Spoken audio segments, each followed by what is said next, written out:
So I was on a date the other day, and this guy like I was wanting to be sure to be romantic and pay for the meal, but she said, "No, you think I can't pay for this meal? No, I must pay it. I must pay for this lovely dinner." And I said, "No, I'm gonna pay for it." No, I'm paying for it.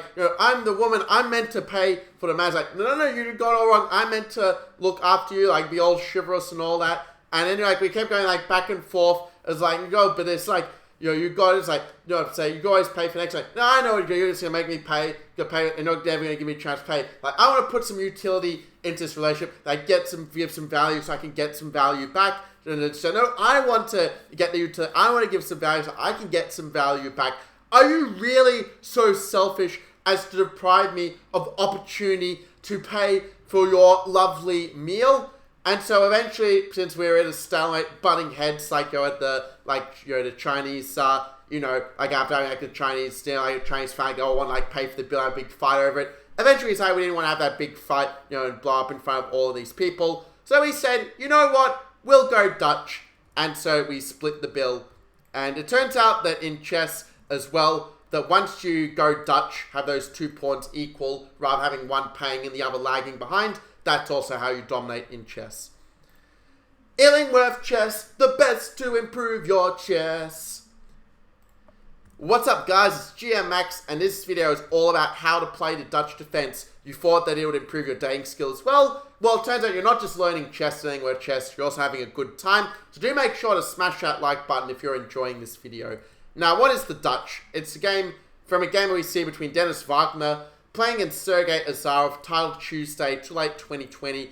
And Azarov, well, I kind of had a bit of a go at him in one of the earlier videos, so now it's a chance to show you actually is a pretty strong player, winning me with the black pieces. And I just realized that I should also get a few little things set up in the background. So now let's see what happens if white doesn't play the move G3 that was played in the game. What if they play one of the anti-Dutch systems? Well, before I get to that, I want to point out that they can also play stuff like C4, Knight F6, Knight C3. But in that case, I find the move E6 works pretty well. The idea is that if they go for some Knight F3 or some Bishop G5 rubbish, well, we then pin the Knight with Bishop B4, and we get the beautiful improved Nimzo Indian. Well, the improved maybe is a little bit strong, but we definitely are able to take that Knight, get a good grip on E4, castle and life is pretty good. There are a lot of different plans at black's disposal. Often going to put that bishop on B7, giving a fianchetto. That can be good for challenging their bishop, G3. You can take and B6, and well, you say, yeah, you got the Catalan bishop, I got the Dutch bishop, and I'm nullifying you. I'm not allowing you to just pay for all my bills like that. So this would be okay for black. Queen B3 goes C5 and just, put the blow on that C pawn. That's a pretty healthy approach. You can even go D6 and go for E5 later. Because the dream of every Dutch defense player is to get into move E5 and have those 2 pawns side by side, the buddies, the couple working together as a dynamic duo. In any case, there are other moves as well that white can play, the different anti-Dutch lines. They do some weird Staunton gambit like E4. The sort of thing that they like to talk about on YouTube, sack a pawn and you win by force. But in reality, you meet F3 with D5, you're just able to keep that pawn on E4, not give white an easy knight, takes F3 with the knight. And then you're pretty much doing okay in these sort of positions like Knight C6, Bishop F5 and all that good stuff.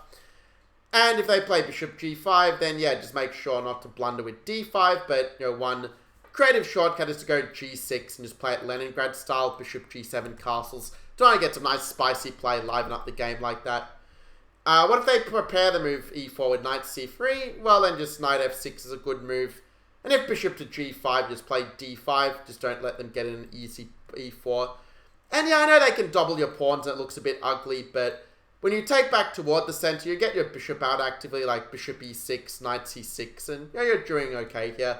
If for some reason you're absolutely allergic to double pawns, if you see a double pawn, oh no, I have a terrible weakness. I can't win the queen because then my pawns are doubled and I'm going to be chastised by my Jeremy Stillman or my other chess coaches. Well, then you can always play the move D5 instead and still do the same kind of thing.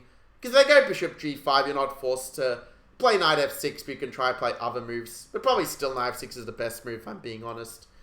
Anyway, this is not too scary, even though it does have a right to exist. It's not going to refute the Dutch. And there are weird people like Bishop G5, but I hope you pre-move E6 and you blunder the queen. They play too much 15-second chess. But I find in that case, yeah, there are good moves in reply. Like, for example, H6 is decent to kick the bishop. bishop h4, you go g5, and if they go for some tricky move like e3, hoping that you're going to fall for the mate on with queen h5, fool's mate kind of stuff, yeah, you can just go bishop to g7. You're not really afraid of queen h5 because you're going to get the tempo back with knight f6 later. And if bishop g3, you can still be a bit creative, go c5. Pressure this pawn, go queen b6. And yeah, I know that this is a YouTube video, so of course this line is objectively complete rubbish because we don't tell our best moves on the YouTube video, we save them for our paid courses. But in any case, instead, well, if you want to objectively play more solidly, there are moves like g6, which maybe don't equalize objectively, but you can try to play Leningrad and argue that the bishop is not ideal on g5 in that case. But anyway, instead the move game sort of moved g3. I kind of saw bishop g5 is a sort of tricky move.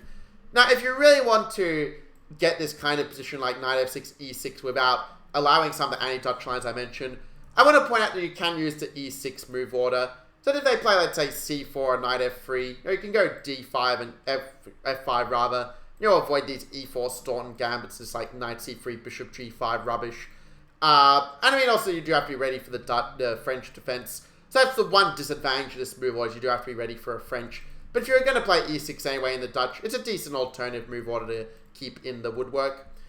So anyway, going back to game, we had g3, knight f6, bishop g2. If I'm being honest, I think that the objectively best way for black to play is to go g6 and play the Leningrad Dutch. It's a line in correspondence chess more has been worked out to a draw, where there are some people say, oh, the internet says white is just better, but those correspondence players, they're smarter than the computer, if such thing is even possible these days. But okay, the game saw e6, and white played c4. And I mean, probably the best way to play it is to play some stonewall like d5 and, just play like bishop d6 castles. That's the solid way to play it in the way that I tried to play. Unfortunately, the stonewall is kind of like a son of sorrow. Like, I tried playing in some games, but I kept getting these like very passive positions, and in that came to the same conclusion as David Smoden. That it was necessary to break up. But anyway, the game saw bishop e7, and for those of you who don't care about engine values, who aren't put off by +1 according to the engine, but want to say, oh, I'm getting practical value, I'm getting attacking chances, I can get my hair red like the Ginger GM, well, this is the opening for you. We had knight to c3, castles. No, actually, knight c3 might actually be a little bit imprecise. I think that the reason I wouldn't play this line as black is because after castles, d6, I think that after you see what happens in the game, you're going to see why it's really effective for white to go b3 here. Because it means if they go knight e4, you can sort of just play around the knight, and the knight doesn't really look as good when you're not hitting a knight on c3. That's all gives a little bit of a hint as to the next puzzle I'm going to share with you guys. So after castles, knight f3, d6. Already like I'm clicking wrong places. But anyway, castles. And now black has a lot of different plans you can choose between. But what one would you choose if you were black in this case?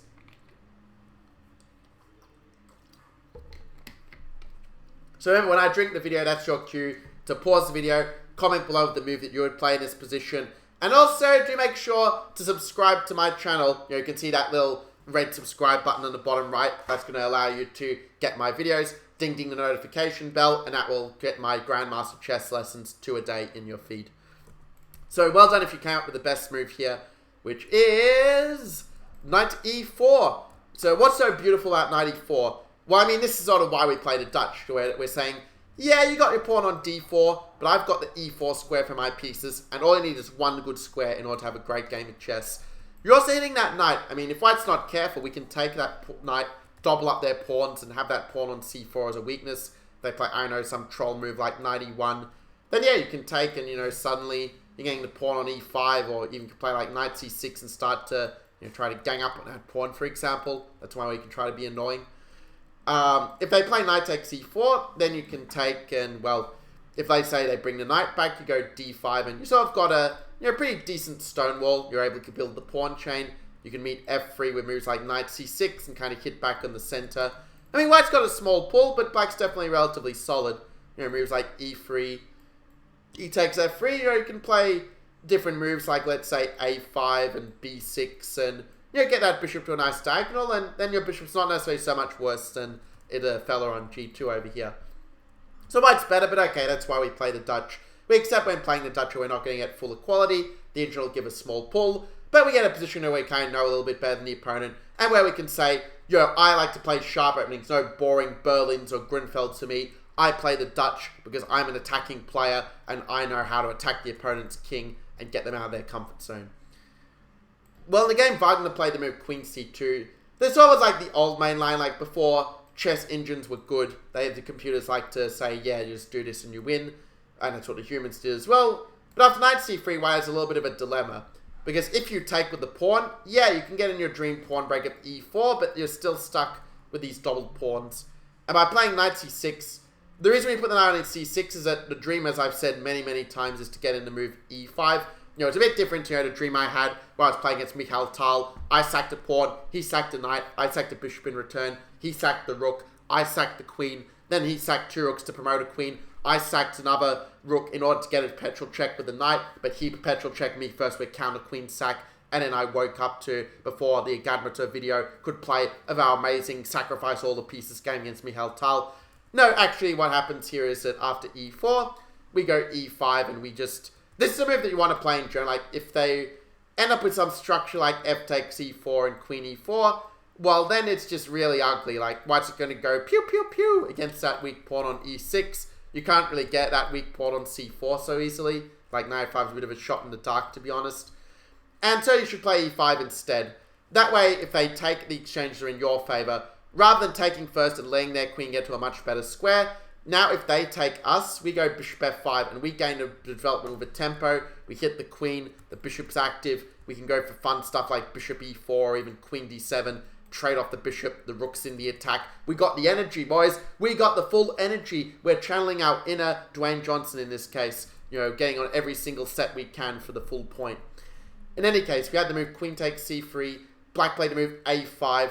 A5 actually a very clever move because you're not letting white get in an easy b4 and just do a big queenside pawn stop. Because what a lot of d4c players do, they say close their eyes and say b4, b5, minority attack, Jeremy Silman. Even Gotham Chess told me this was great to like go minority attack and just win. But actually the reality is that by playing a5 we stop them from doing their autopilot kind of thing. And so after this, well, white could play the move bishop f4.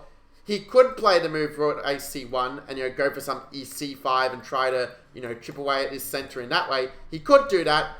Also with a bishop f4 you are stopping the black dream of e5, so that's a really good idea. But instead white decided to play the normal move, the most common move. And it's what makes the Dutch such a powerful system for you to play. Because in the Dutch, the most common moves to our opponent are not the best moves. And we can use that to our advantage to turn that slight advantage that the engine tells us into a stable, long-term advantage for black, to paraphrase Emmanuel Lasker, who was even smarter than the modern engines we have nowadays. He understood the practical power of chess, of playing moves that make the opponent make bigger mistakes than the mistake that we played. So white played b3, and now black says, ooh, that's a nice juicy long diagonal. He plays bishop f6. I mean, who needs fianchettos when we can play bishop e7 and bishop f6? You know, pawn on g7, we're keeping it around to keep that king safe. White played bishop b2. The knight swung in at c6. I think you guys saw this one coming, that this is the dream square for the knight. Now, there are some positions where they can go d5 and try to give that knight the boot, but with the pin here, we can kind of see why that is not so great. And, of course, you know, my engine, my chess base started to go all haywire on me. It's like, oh, no, I've got to look up to see how many million games were played from this particular position. Oh, yeah, I'm going to show off my amazing trivia so that I can win Who Wants to Be a Millionaire as well. Okay, we finally stopped that bad boy freezing, so let's get into the game. We had rook a to d1. Black played the move queen to c7. And now we have a message from our sponsors. No, I'm just kidding, there aren't any sponsors here. So white now played a move that I think is a little bit limp, you know, a bit of a cold fish kind of a move. I mean, a cold fish can definitely be very tasty, but I prefer like to have my salmon nice and hot to eat. I mean, a canned tinned salmon. I mean, it tastes good and got a bit of chili in it, but otherwise, like, not really my thing. So I think what white should have done is he should have realized that that pin is kind of going to be a bit of a nuisance here, a bit of a pest. So I would have probably played a move like queen to d3 here. You know, try to get in an e4, push up to e5. It's not like, you know, white is winning or anything. I mean, it's not like d4, c4 is a forced win for white, contrary to what I said in an earlier video. But after d5, d5, I do think that black is still in pretty decent shape. I mean, one really cool idea is to actually play queen to f7, so that if they do take the poison pawn, then boom, we go e4. We hit the queen, we hit the knight, and we have a discover attack on the bishop. So it's like, bam, you're gone, man. There's always like this saying, it's like I really want to say, but it's like always like really inappropriate. I want to keep this child friendly. So unfortunately, I can't say the saying I want to say. I guess I have to put on OnlyFans instead. Anyway, the game went rook f to e1, and now the problem with rook f e1 is it's a bit slow. You're not getting in the move e4 right away. when black gets in first, like, it's kind of like we have an arms race. Like, can white get an e4 before black get an e5? If the answer is yes, white's fighting for the advantage. If the answer is no, and if black beats white to the punch, then it's black who's got the advantage. He's got the initiative. He's got momentum. He go, on those training wheels. Anyway, the game went d takes e5, d takes e5.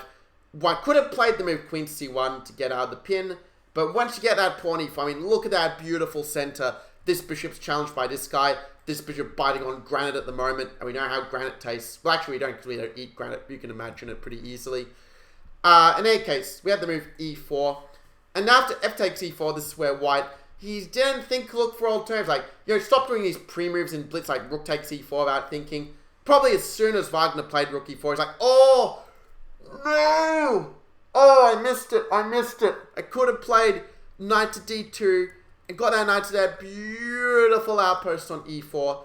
But black's saying, oh, you think that's a beautiful outpost? Well, this is a beautiful outpost on d4. I'm threatening a knight e2 fork. I'm going to try to bring some piece to f3 to troll you. And black's the one who's already fighting for the edge. White already, if he wants to show his creative genius, he could play the exchange sack knight e4. And then after knight e2 say, oh, look at me. I go queen to e3. I kick the bishop back. And I can get a pawn for the exchange. Knight takes f6. And say it with the black king being opened up and with those beautiful bishops spreading across the board. Just slicing it like a hot knife through butter. Then definitely white will have compensation, but not more than compensation.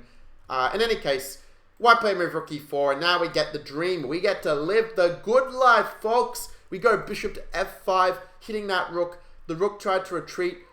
Well, you don't want to sack the exchange. That's just committing suicide. I mean, you don't need to go to Dutch desperate measures. But rook e3, look at this. Boom, e4. This is the dream of every Dutch defense player. Get that pawn to e5. Get that pawn to e4. Free the bishop. Free the rook. Make the king. Bob's your uncle after that. We had to move queen to c1. And here is where black missed a really great move. Are you able to find it? Are you able to play better than Grandmaster Sergei Azarov, Belarusian GM playing here as black? Let's see if you're up to the task. Now, if you want to maximize your chances of getting these polls right, do make sure to like the video so that I can make more ones like this, so you too can become a very strong SpongeBob chess master. Alright, so well done if you realize that the rook is eyeing that queen. So if you take the knight, you are losing the queen, not what you are after. But the move queen f7, I mean, what a brilliant move that would have been. You already got that battery sub against f2. Yeah, you got the bishops in the way, but who cares? I mean, if they play knight to d2, you just go bishop g5, and ooh, look at that. We got a little skewing happening here.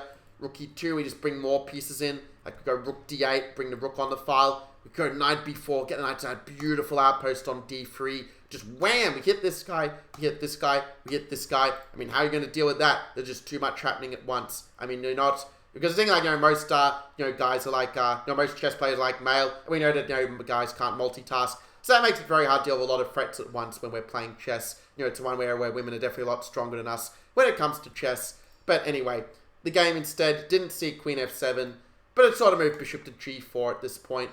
And with bishop g4, this could have been a mistake, but white didn't take advantage of it. This is a point where these videos are not just teaching like how to win with your openings, but actually it's making you a much better calculator, believe it or not. And I don't just mean in terms of calculate, like, what is the square root of 741, but actually, real calculations. Like, for example, that white could have played the move bishop takes f6 here, because if you play queen takes, white can actually safely take that pawn. I think that what the players might have overlooked while they were sort of banging out moves and trying to see who could play faster is that bishop f3 actually runs in a rook to f4. And with rook f4, well, obviously you've got this little fork here, and this would actually be winning for white if it wasn't for a little counter-attack to queen f4. I mean, white's probably still better here. I do think that the queen and pawn and bishop are a little bit better than the rook and two rooks and knight, even though the pawn is doubled. I mean, you've got bishop d5 ideas of rook d8, so white's keeping a little momentum, but I think the black should be able to hold. Even a move like king h8, just getting out of the way of any checks could be a decent little prophylactic here. But anyway, if they were to play a different move, like what if black, for example, plays a move like rook takes f6, trying to keep that pressure and threaten an eye on f3? Well, unfortunately for black, the move rook e1 is just very, very strong here. Because if you take that knight, white's going to play bishop f3, and that pawn on e4 is a goner. Because if you take with the rook, white's going to play rook takes, and Now we see why it was so important to play the rook to e1, because now ef3 is going to run into rook e7, and that's all she wrote. So that's the way White could have played. White could have gotten an advantage. He could have had the good life.